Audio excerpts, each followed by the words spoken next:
चीन कुदरत का सबसे बड़ा दुश्मन है। कोरोना वायरस भी चीन के कुदरत से खिलवाड़ का ही नतीजा है। इसीलिए चीन में कुदरत सबसे ज़्यादा कहर ढाती है।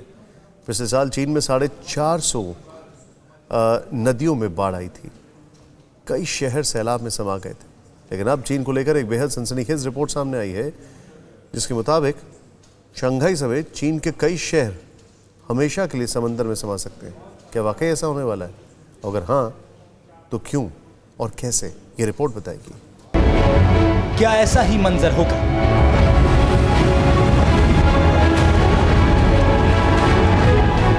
ऐसी ही तबाही होगी?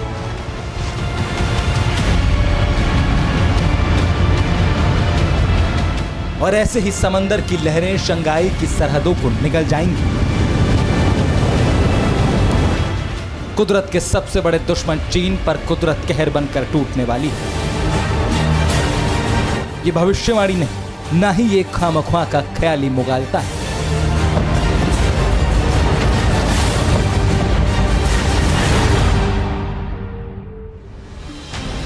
दुनिया के हर देश की गैरत को पानी में मिलाने की ख्वाहिश रखने वाले ड्रैगन पर अब कुदरत की लाठी पड़ने वाली है, वो भी बहुत जोर से।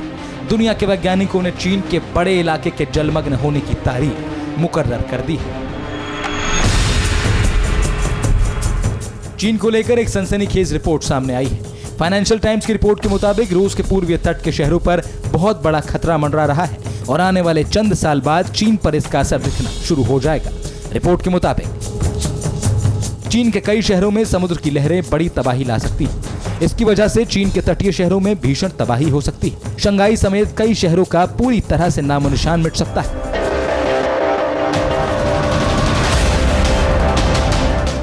शंघाई चीन की आर्थिक राजधानी माने जाने वाले इस शहर से चीन की तिजोरी भारी होती रही है। चीन की सभी बड़ी कंपनियों के दफ्तर इसी शहर में हैं। यांगजी नदी और हांगजो खाड़ी के बीच बसे होने की वजह से कुदरत का कहर सबसे ज्यादा इसी शहर पर टूट सकता है।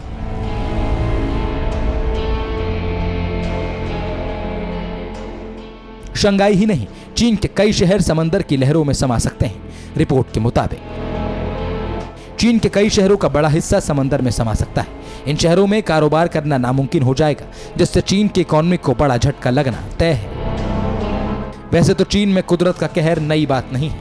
हर साल ही चीन की यांगजी नदी माओ के पाप सैलाब में बहा कर ले जाती है। पिछले साल भी चीन में भीषण बाढ़ आई थी, जिसकी आड़ में चीन पर कोरोना वायरस से सबूत छिपाने के आरोप भी लगे थे। एक रिपोर्ट के मुताबिक इस सदी के आखिर तक चीन के कई सारे शहर जलमग्न हो जाएंगे। लेकिन सवाल यह है कि आखिर इसकी वजह क्या है और क्यों चीन पर ही कुदरत का इतना बड़ा प्रकोप टूटने वाला है।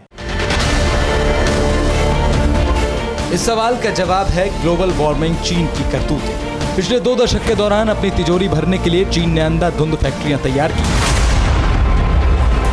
जिनसे निकलते धुएं ने चीन के आसमान को स्याह रंग दे दिया।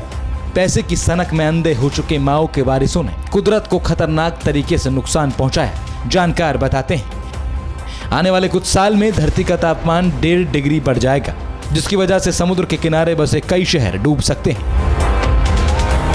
जो शहर समुद्र की सतह से थोड़ा ऊपर हैं, उनमें हाई टाइड यानी ऊंची ऊंची लहरों का खतरा रहेगा। चीन के शहरों की हालत भी ऐसी ही है।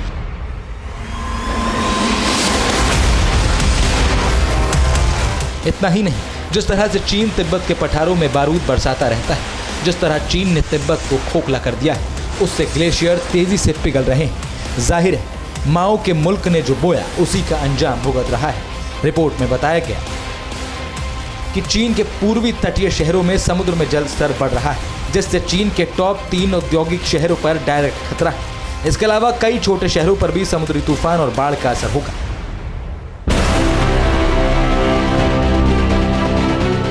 चीन ने खुद समुद्र के जल स्तर के तेजी से बढ़ने की बात मानी है, लेकिन किसी भी खतरे से इनकार कर रहा है। बावजूद इसके चीन के कई शहरों के बाहर बांध बनाए जा रहे हैं। लंबी लंबी दीवारें बनाई जा रही हैं, जो कई किलोमीटर तक जाती हैं। सवाल ये है कि जब चीन खुद को महफूज मान रहा है, तो फिर बांध और दीवार क्यों बन रहे हैं? फिक्र आपकी, सोमवार से शुक्रवार रात 9 बजे सिर्फ TV9 भारतवर्ष पर।